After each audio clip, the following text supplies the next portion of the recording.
What it do, vinyl community? My name is Brian, that's Brian, and this is a Record Store Day 2023 video. If you're new to the channel, welcome. To those who have been watching, welcome back. I hope everyone, the VC, I hope everyone had an awesome Record Store Day 2023 experience, whether you, even if you didn't get the titles you wanted, I hope you still had an awesome time, going to record stores, supporting your local record store. So yeah, this is my RSD 2023 experience. Well, somewhat of an experience, I guess. So last year, I feel like in a previous video, I mentioned, someone mentioned my RSD 2022 experience. I had a few on my list that I wanted, didn't get anything, and decided this year I'm not gonna wait in line just to, I guess, be disappointed. So instead, I waited until the shops opened. I went to 3 shops this Saturday, this past Saturday. I know I'm a little late dropping this video, but yeah, went to 3 stores this past weekend, and so I have a ton of records that I got. Didn't pick up any Record Store Day titles, but did come home with a few goodies, and I'm here to show you guys. So bear with me. So the order that I'm going to show this is based on the shops that I went to. First shop, and second, and last. So the first shop that I went to was the Record Parlor. They were the ones that were open first. Well, actually, no. The last record stop opened first, but decided to go to Hollywood first. The Record Parlor opened at 10:30. They don't carry RSD titles, but they, like many stores that don't carry RSD titles, they usually have a big drop of used records. Now, that might not seem like an awesome idea or whatever, but typically a lot of stores wait for these types of events, and they will be stacking the bins with new stuff. They did this. I think they acquired some, or not some, but like a ton of records. I think it was like over 5,000 from this abandoned home in Malibu. And I think the first day, Record Store Day on Saturday, they released, I guess, 5,000, and then I think on Sunday they did an extra 5,000, maybe 2,000. I forgot how many, but one on Saturday. So I was intrigued with some of the stuff that I saw from the pictures that they posted on Instagram, but I wasn't expecting many people to go. I don't know why. I guess because Amoeba's like 5 minutes away from the Record Parlor. I was like, okay, maybe all of the people are going to Amoeba. Maybe later on they'll be going to the Record Parlor. That happened when I was there, because for Amoeba they do have the exclusive RSD titles, but they tend to give it out based off my experience from last year. They started to tell people to go get their stuff from their want list around like 10. So I think that by that time people were already, or had already gotten their records that they were looking forward to, and so they because Amoeba doesn't open till I think 11 a.m. Yeah, so I'm assuming, based off the people that I saw in the lines of the Record Parlor, yes, there was a line, but it wasn't that big. Um, by the time that I got there, by the way, I brought, I think, 2 bags, including a backpack, of used mailers because for each mailer, I think they give out 50 cents, which doesn't seem like a lot, but when you bring, a lot of them, I brought like, I can't remember how many, but it totaled to $10.50 of credit. So yeah, anyways, I'm rambling off. I didn't get anything from the bins from the Malibu house that they were, I guess, advertising. So I went to the 10-inch section first, as I noticed that the Malibu house bins were jam packed. Everyone was, looking for records that they wanted to bring home. And so I went to the jazz section where not many people were looking, maybe like one or two from here and there. First one that I went to the 10-inch section and saw some good stuff that I brought home. First one is King Louis Armstrong, and his Hot 5 and 7, Volume 1. This is on that infamous Jolly Roger bootleg. You can see right there. For it being a bootleg, it sounds pretty good. I'm not gonna lie. I don't think this was priced, but when I checked out at the counter, I think the worker had it at $7.98 or something like that. But yeah, this is I think this was released in the 50s, early 50s probably. But from what I understand, I think the stuff on Jolly Roger are I think compilations from 78s and shellacs. But yeah, the wax kind of looks beat, but it still plays really well. I don't know what else has been released on Jolly Roger. I'm 100% sure that there are some Billie Holiday titles. I think those are hard to find. I think more Louis Armstrong stuff, but yeah. So here you have Louis Armstrong on cornet, Kid Ory on trombone, Johnny Dodds on clarinet and alto sax, Lil Armstrong on piano, and Johnny St.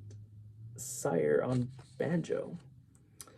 I don't know if it's the same here on second side or side 2. Anyway, you got a lot of Dixieland / I guess, yeah, just Dixieland jazz stuff on here. Considering it being a Louis Armstrong record, you're not gonna get stuff that like the Hard Bop stuff. But anyways, yeah, I was surprised to have found this at the record parlor. Another 10-inch that I got there, and this one was clean. This is on Clef Records. This is Oscar Peterson Plays Pretty. I believe this originally came out as 78, I think in 50 or 51. So technically this is like a reissue deal here. Clef Records, this one was kind of pricey, but they discounted this one because of the mailers that I brought in, so it was like $24.98 or something like that, and they priced it down to $14. And just look at how clean this back is.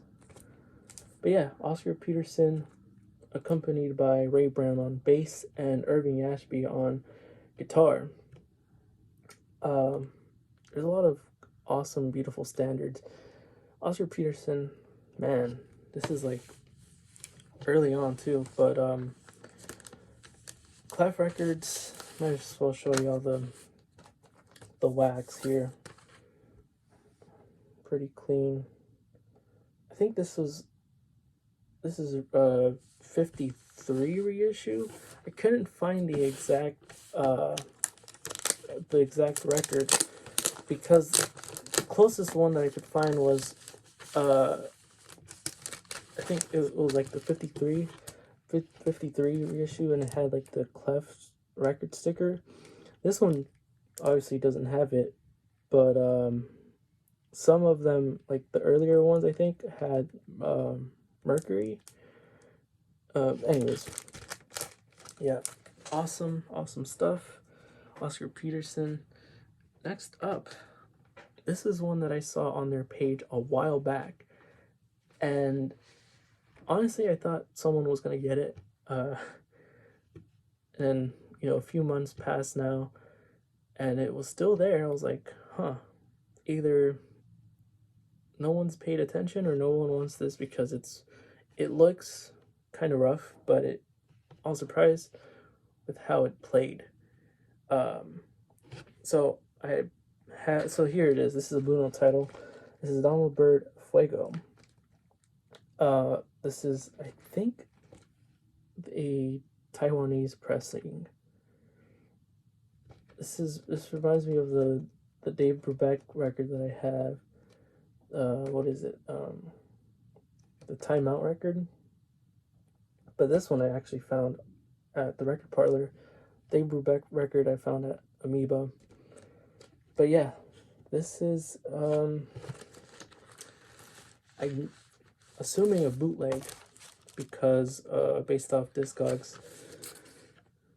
That's what it indicated, and I got it for a whooping $7.98. This is like a paper type jacket. It's like flimsy, I guess, and it still has like I think this is like the, what's it called, oh gosh, the plastic. Anyways, but I believe from what I've seen on Discogs, I think this was like they made this later on. So initially, I think the record came out in 1963, I think, or earlier than that. It was like 60s, early 60s. But essentially, this is like a later reissue bootleg thing. This is what the label looks like. As you can see, the wax is pretty rough, but it still plays good. In terms of skipping and all that, there is one skip on, I want to say it was on, I have it written down, but from memorization, I think it was like on side 2. Is one of the tunes on side 2, but it was like, it just like it skipped, and then for me it wasn't too noticeable. But anyways, I compared this to the classic records that I have.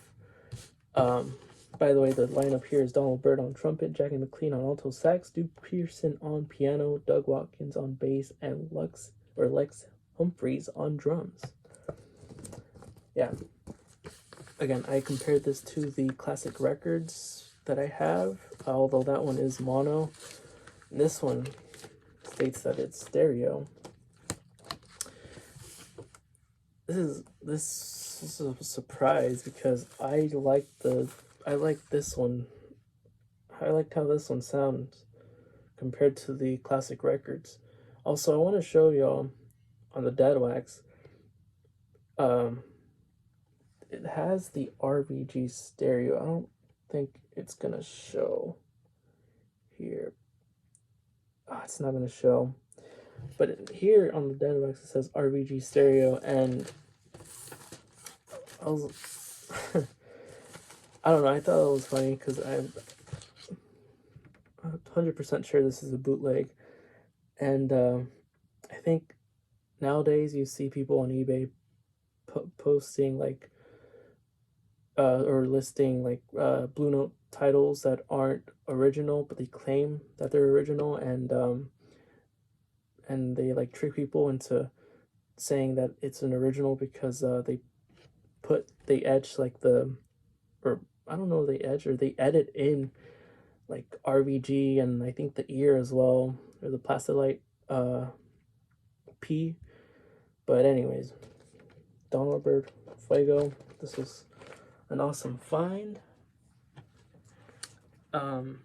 Next up, or the last record that I got at the record parlor. Is it the last record that I got? Yeah, wow. What a surprise. Is one that I've been looking for more recently now. And when I saw it when I saw it in the bins, I was like, okay, I'm gonna get this. So this is Little Band Big Jazz. This is on Crown Records, which I believe is a West Coast based label. And this is Conte Candoli's All Stars. Got this as well for $7.98, and it still has the plastic. I'm forgetting the shrink. There you go. I don't know why it took me so long, but yeah, it took me so long to remember the name of this. Anyways, as you can see right here, it has Conte Candoli on trumpet, Buddy Collette on tenor, saxophone, Vince Guaraldi on piano, Leroy Vinegar on bass, and Stan Levy on drums. Recorded in Hollywood, February 3rd, 1960.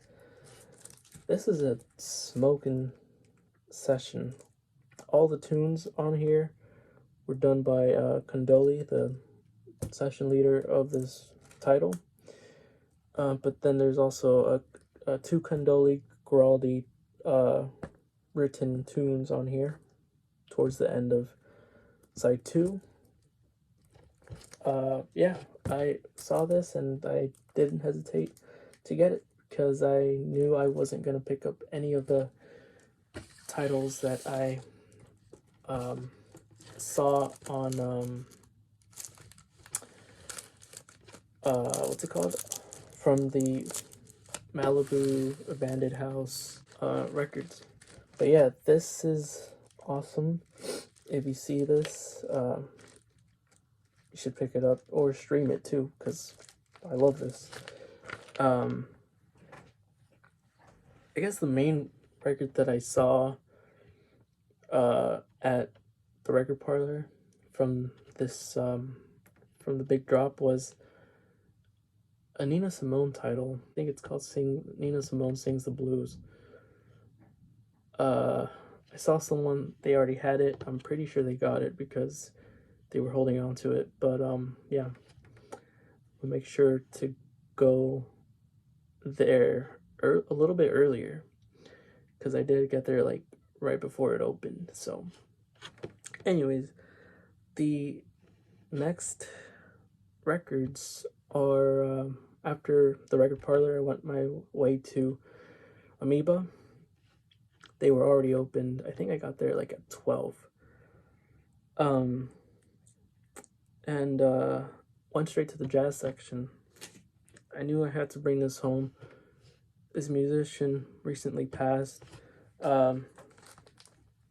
This is Ahmad Jamal, the Ahmad Jamal Trio, The Awakening.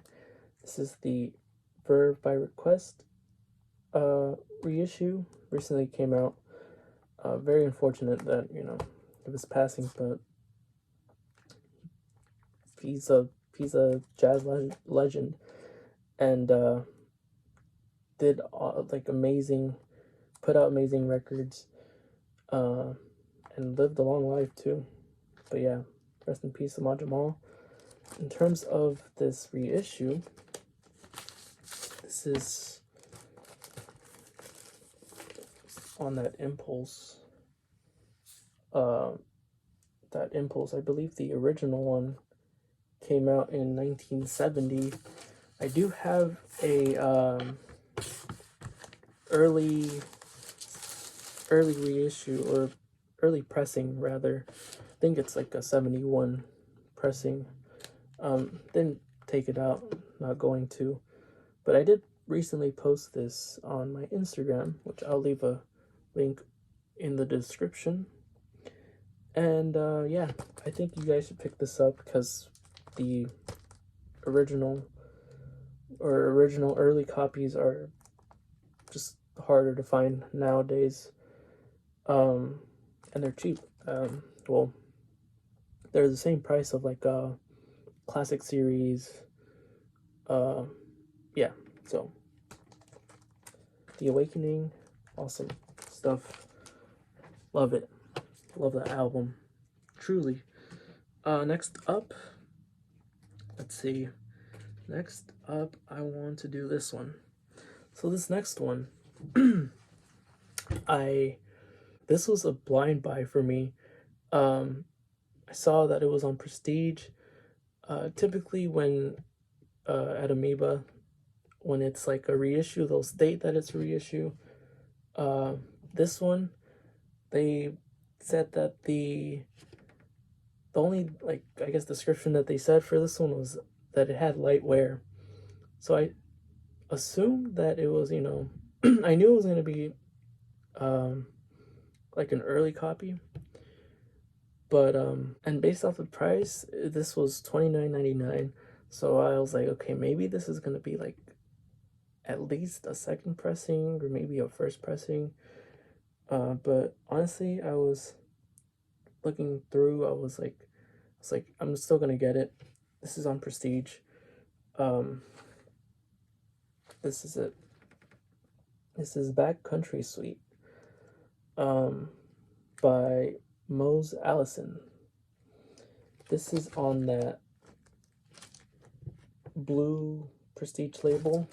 I believe this is like a 63 or 64 pressing. Still really clean cover, and the wax too. Again, this was a blind buy for me. Don't really know much about Mose Allison, but I know that he liked to do vocals as well as play piano. And in terms of stuff on here, side 1 has like 10 tunes on here, but it's like a series of, it's like there's telling a story in a way with these tunes. And then side 2 has I think maybe 4 tunes on here. 1, 2, 3, 4, 5. It has 5. This does have the RVG stamp, so you know it sounds killer.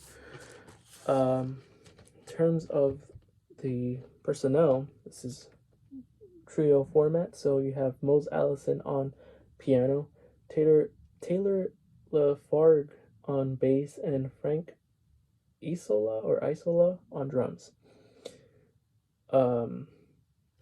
Yeah, I was surprised because there's no mention, or maybe there is, but I wasn't really looking at the liner notes until after a few tunes.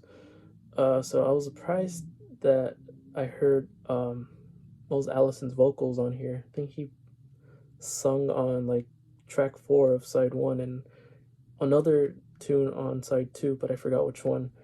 Anyways, there's this like blues and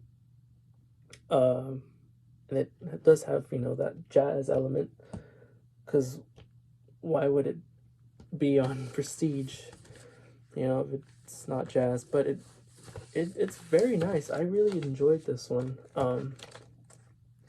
Speaking of Mose Allison, I got another record of his when I was there. I didn't know it until I when I was like spinning the records. This one, I was just like blind picking and purchasing. So this is another Mose Allison record. This one's a compilation, as stated on Discogs, but I believe there were no like releases of this. Maybe some tunes were included from the one that I showed, but anyways, this is Mose Allison Sings, and this is on that yellow and black with the fireworks Prestige. What caught my eye on this one is that it says that it was signed. I'm not sure if it was signed or if this is actually his signature. Regardless, I got this for, I'm looking at it here because I have it on the notes. I got this for $10.99. So I thought this was, a good deal. Mose Allison is accompanied by Addison Farmer on bass.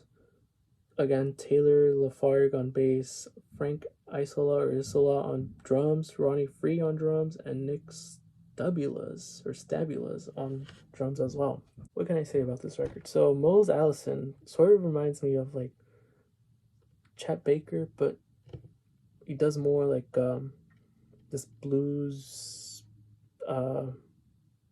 like has this blues vocal sound, singing. But it does have that softness, so it's interesting. And they did include, if I can remember, I think the name of the tune that's on the one that I showed previously was Young Man. But yeah,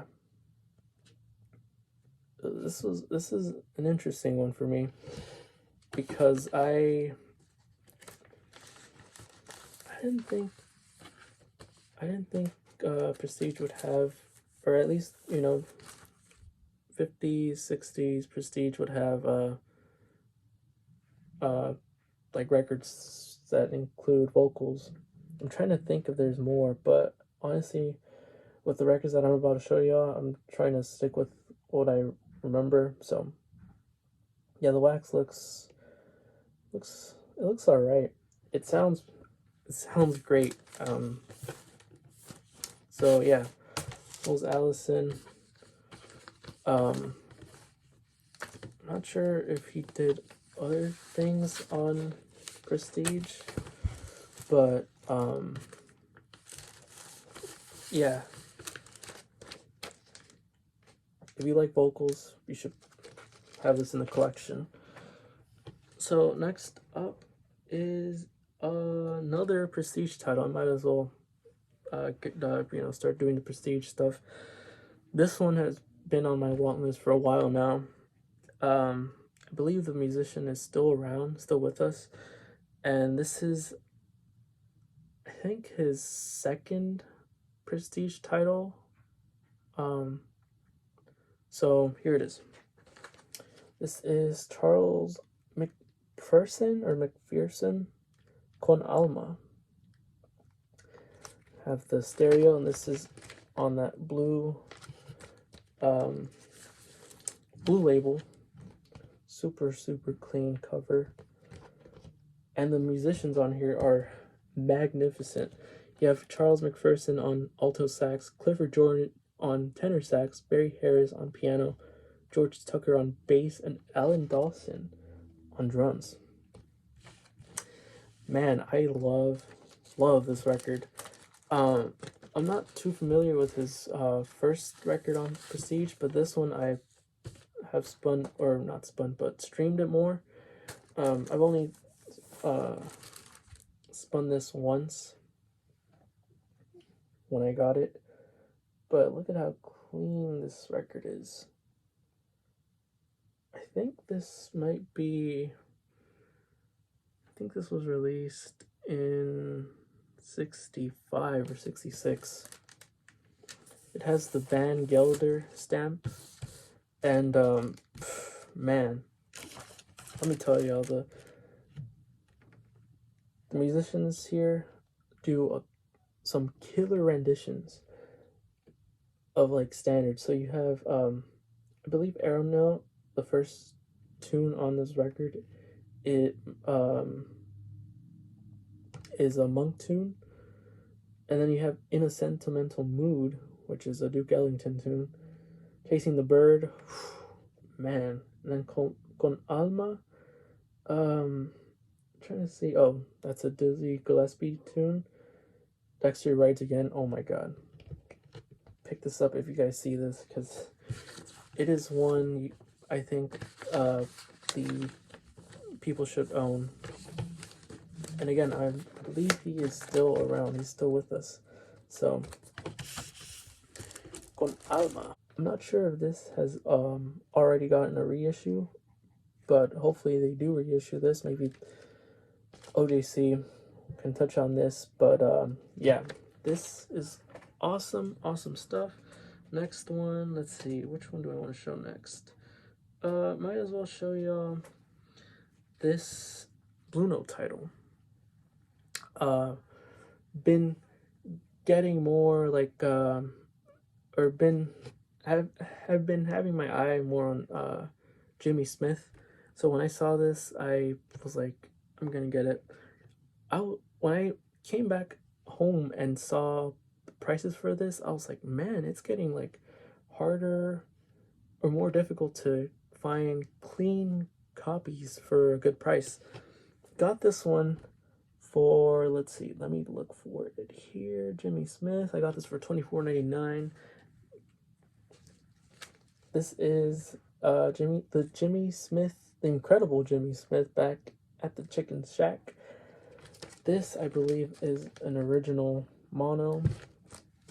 What's cool about this one, again, I've been having some pretty darn good luck with finding like promo stamps and stuff like that. I thought this one was interesting. This is a demonstration copy, as they say right here, not for sale. But this caught my eye right here.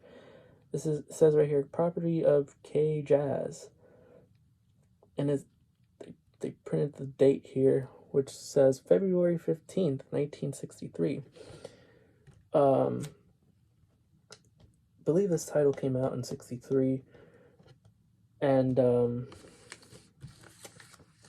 I believe there's a Blue Note Classic Series reissue. I'm pretty sure there is. I haven't been keeping up with the Tone Poets and the Classic Series.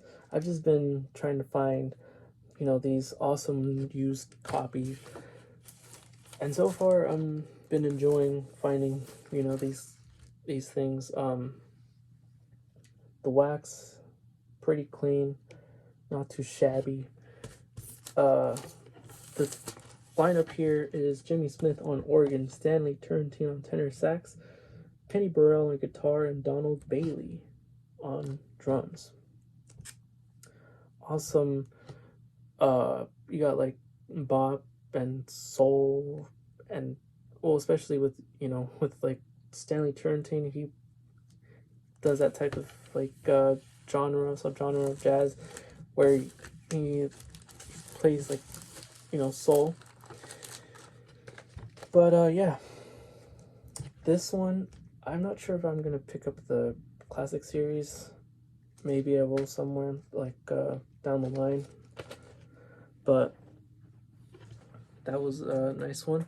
This next one is a contemporary jazz find. When I saw it, I couldn't tell if it was an original or a later reissue, just based off the cover.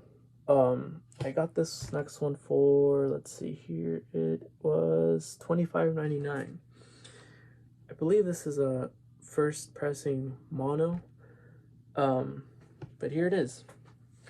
This is Leroy Vinnegar Quintet, Leroy Walks Again. And again, couldn't tell if it was a reissue or not because of the back cover. At first I was like, huh, the back cover sort of looks like a reissue, but it turned out to be what I believe is a first pressing. This came out in 63 The lineup here includes Leroy Vinnegar on bass, Teddy Edwards on tenor sax, Freddie Hill on trumpet, Victor Feldman or Mike Melvoin on piano, Victor Feldman or Roy Ayers on vibes, Ron Jefferson or Milt Turner on drums. I will say I wasn't. I thought the sound of this record sounded all right. Sometimes when you like put a record on and you put on a record that's like nice and it's cut hot, and then you put another record that's like, okay, what happened to the volume here? In this instance, that's what happened when I put this one on. I'm still gonna keep it because, again, I've been trying to collect the contemporary stuff, and this one is deep grooved, and it's pretty clean. The wax is pretty clean. I think there's going to be a Leroy Vinnegar reissue from that what is it, the Craft reissue? Anyways, happy that I found this one, because now I just have to worry about the Leroy Walks. Is that the title? The first one. So yeah, anyways. Next up, this is a Verve title that I got for $39.99. I think this might have been the more expensive title that I got from Amoeba. I think this is like the same price as the reissue. This is a Verve record. This is Bill Evans at Town Hall, Volume 1. They have a ton of the Acoustic Sounds reissues, and including this one. So I was like, should I get this one or should I get the Acoustic Sounds reissue? I decided to go with this one because, I mean, I feel like I never find like these these early pressings of Bill Evans. This is in stereo and it's a gatefold. Like, I think a lot of the Verve titles.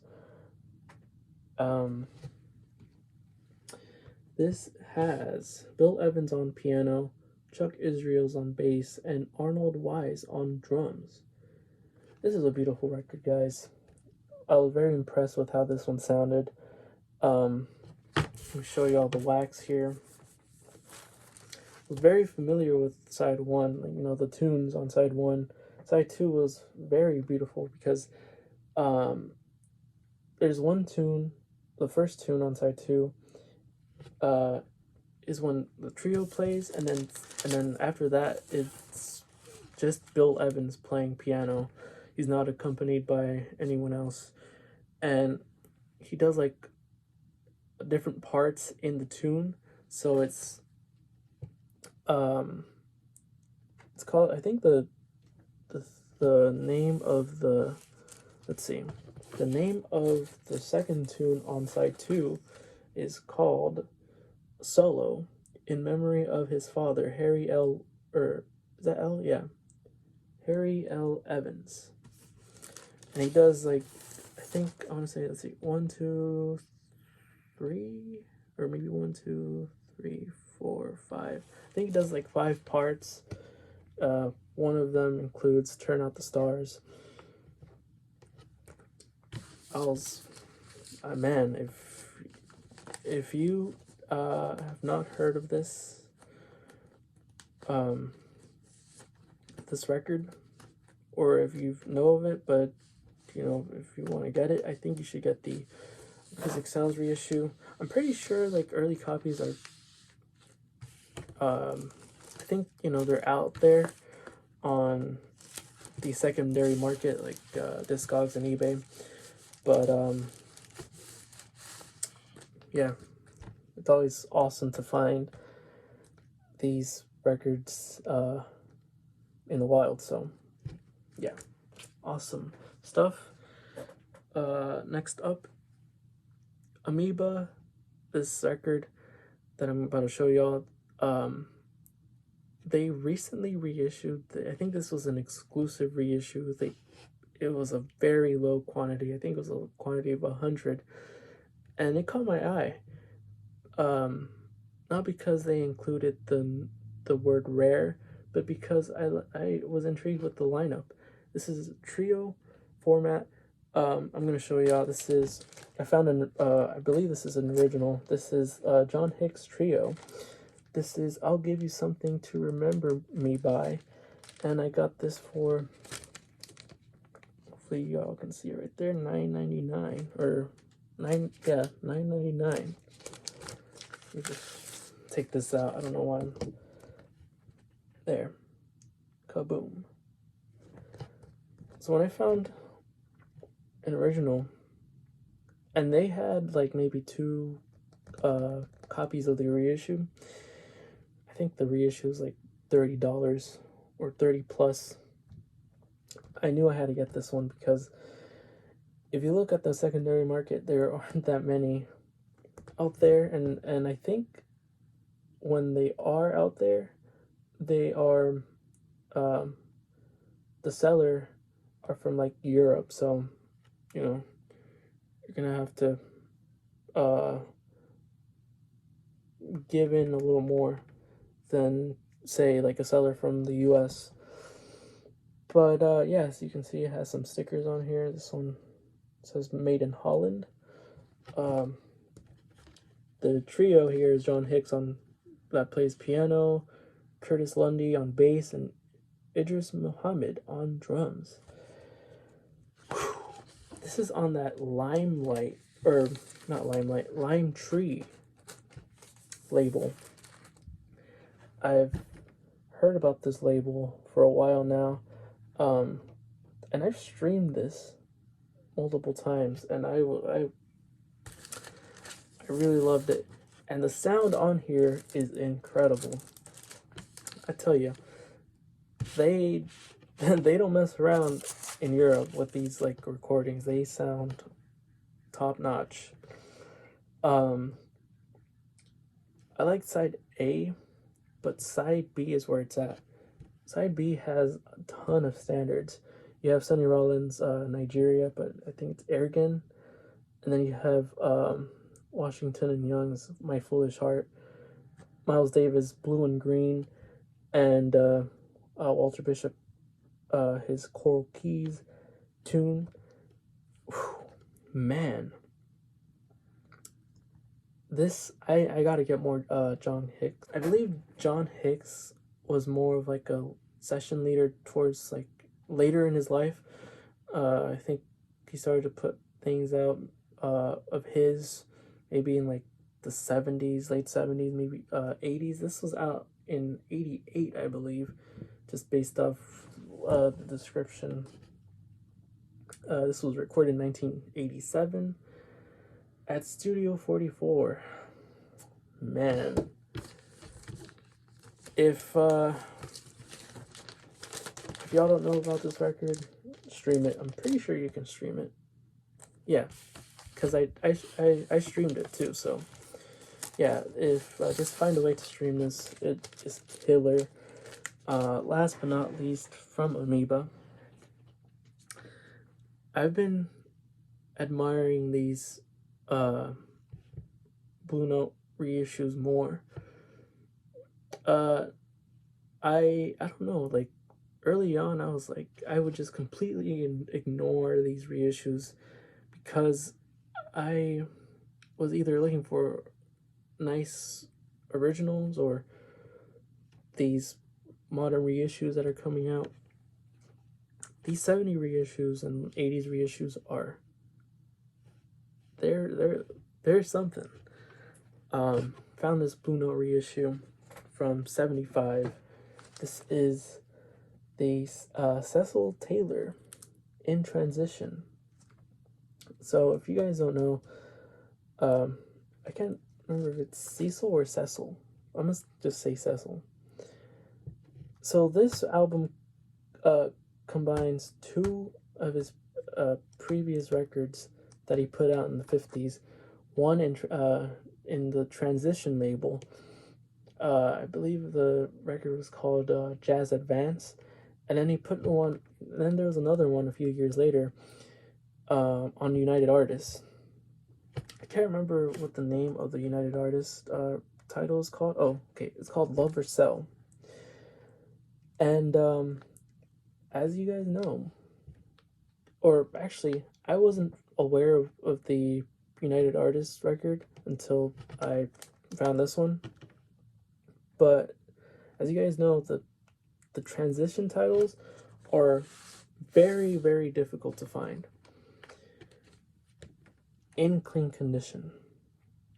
Even if they're in rough shape, they go up to hundreds of thousands. You never find these Cecil Taylor records, especially his Jazz Advance.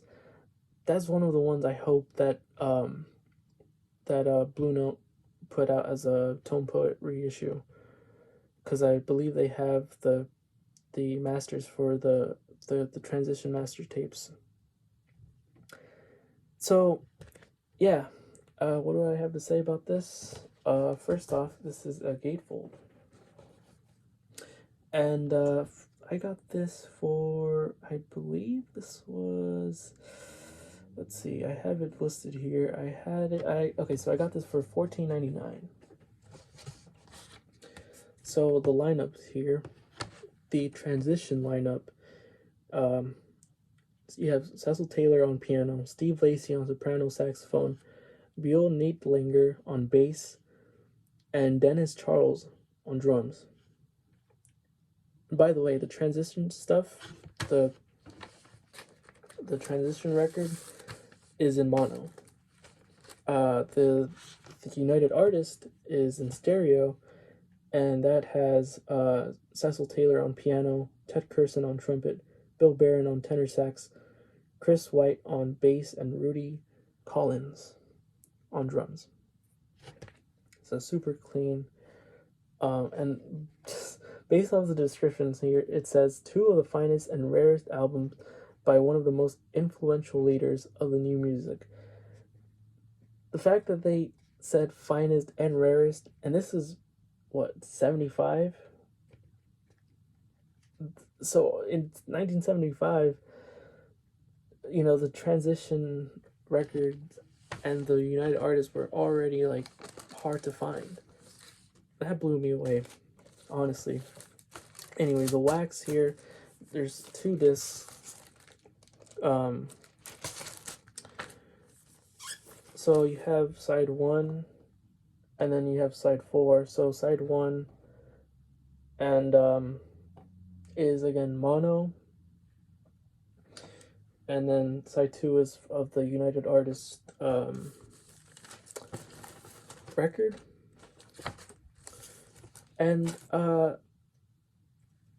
what can I say? So I love the Jazz Advance record, because I mean, it was put out when, 1950, I want to say 56, either 1955 or 1956. And then the United Artists came out like a few years later, I think maybe like 4 years later. This was the first time that I heard the United Artists record. I think it was okay. Side 1 was like alright, but what got to me was side 2. Side 2 is when the horns come in. Well, side 1 you also have the horns, but I think in just one tune. But side 2 is something else for the Love for Sale album. I've been having my eye on the other releases that they put out for this Blue Note reissue series. I think a while ago I mentioned there was one record that I wanted to get for the first record that I wanted to get for 2023. I still don't have it. I'm gonna say what it is. It's the Jackie McLean title. What is it called though? I think it's Jackknife, if I remember correctly. Um, anyways, I'm trying to look for it here, but anyways, the I think they put like a McCoy Tyner. I think they also put like a Freddie Hubbard.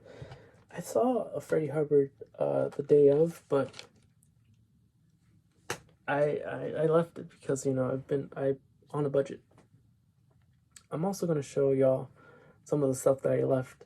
So here's a clip of the stuff that I left.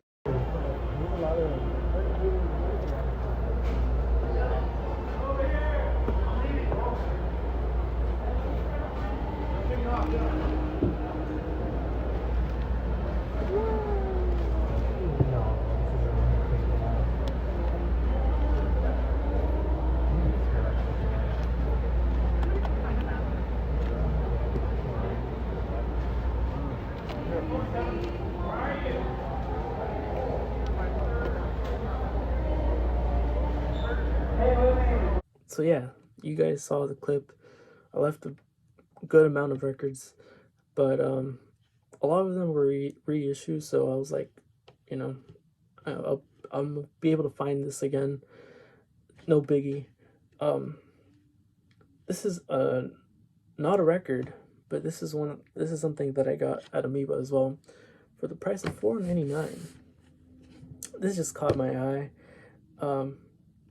I'm a huge fan of South Park. Been watching it since I was, you know, younger, and you know, this is for kids. But now that I'm older, you know, I can not worry about others saying, "Oh, you know, you watch this. You're too young to watch this." But now, you know, I'm 21, and got this like South Park Rolling Stone thing. I thought it was awesome, and yeah.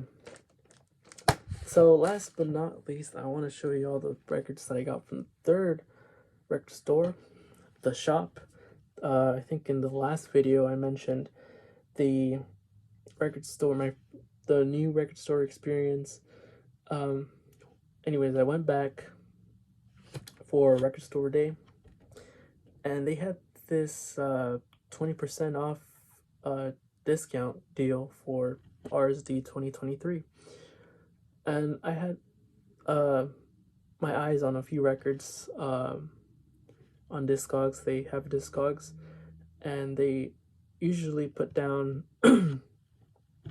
they usually list new used records, and I sorted out from my want list. So I checked to see if they added anything from what I have on my want list, and here's some of the stuff that I brought home.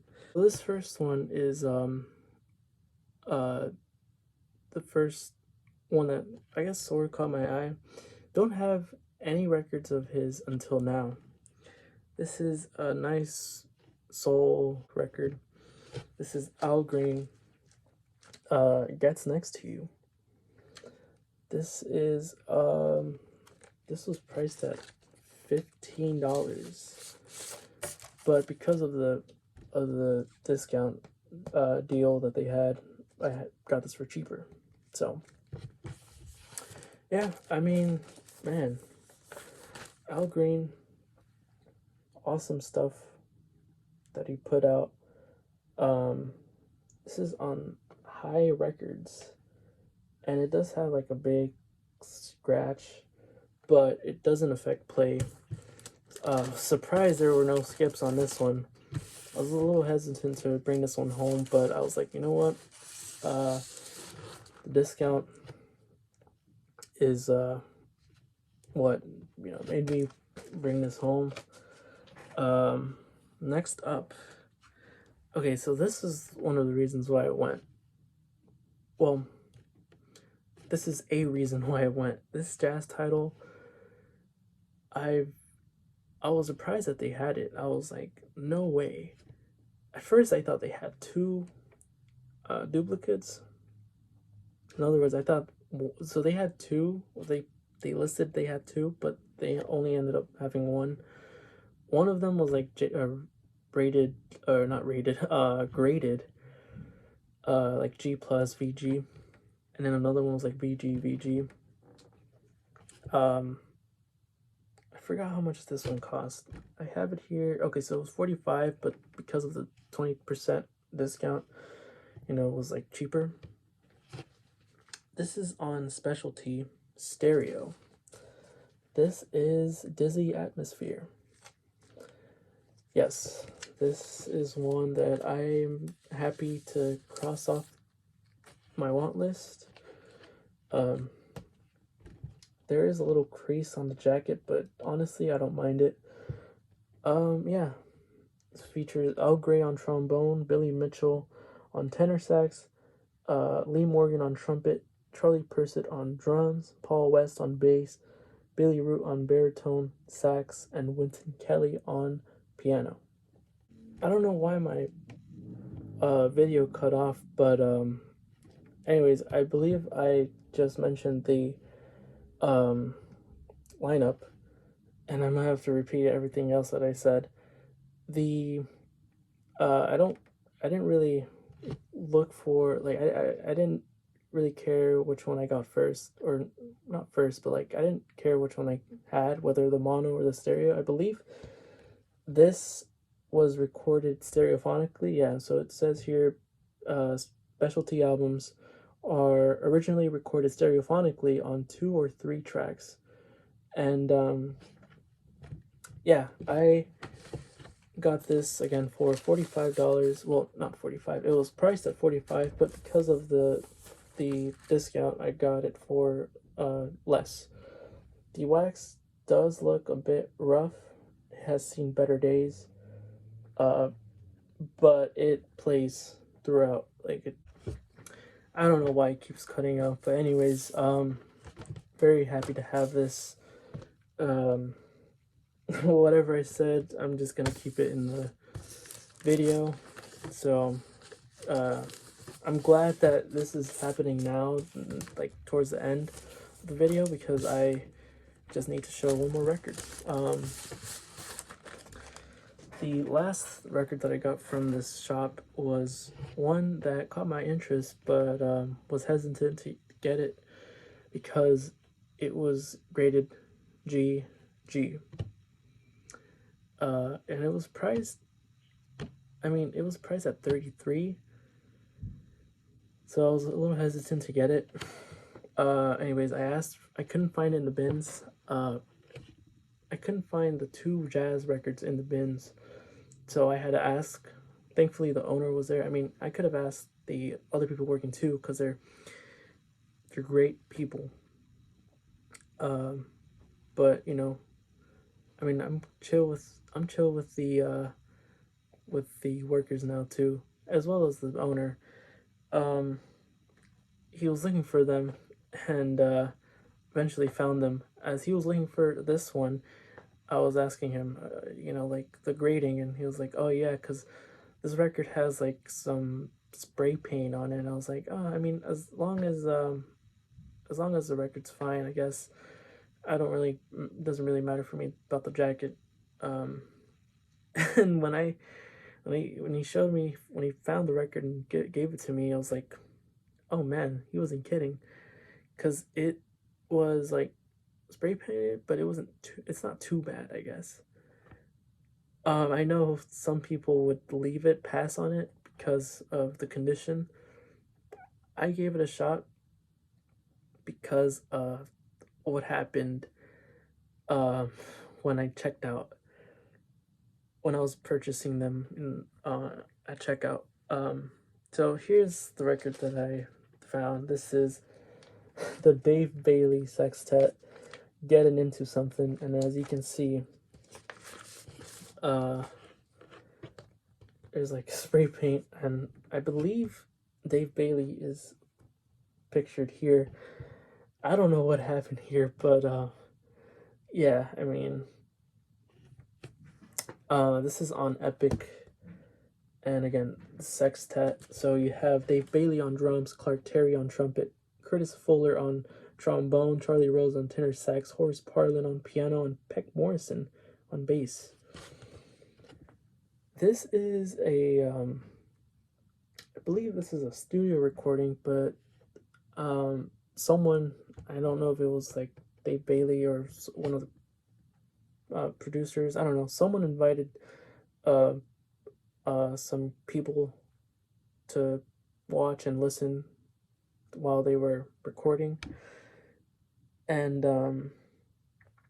so you hear like I believe you hear Dave Bailey uh uh like introduce and say what they're going to be playing, like what tune they're going to be playing. And I think there were only 2 skips, or there was like one repeated skip, and I think maybe both of them were repeated skip.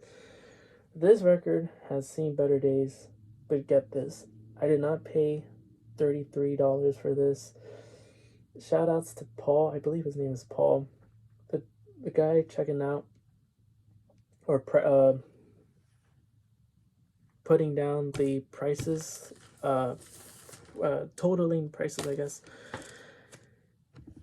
He knew, well, this didn't have a price sticker because I guess they were still pricing stuff, but you know, this was already on Discogs, so I don't know what happened, but I guess he saw the condition of this, and he looked at me and he was like, $4?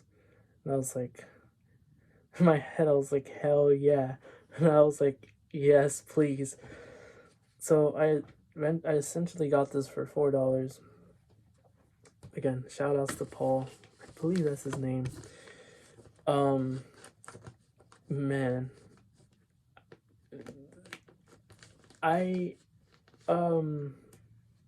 He's an awesome dude. I think he's always there at the shop. And you know, I'll probably find a way cleaner copy. For now, I'm gonna keep this. Probably, you know, use it for fodder. But yeah, this is the last record that I have to show here. This was well over an hour long. Hopefully I can cut a few things, make it shorter. But if you guys stuck around, thank you so much. Truly appreciate it. Comment down what you guys got for Rec Store Day 2023. Give it a like if you guys can. Again, truly appreciate it. Subscribe. We'll leave the link to my Instagram down in the description. And yeah, hope to see you guys in the next video. Take care.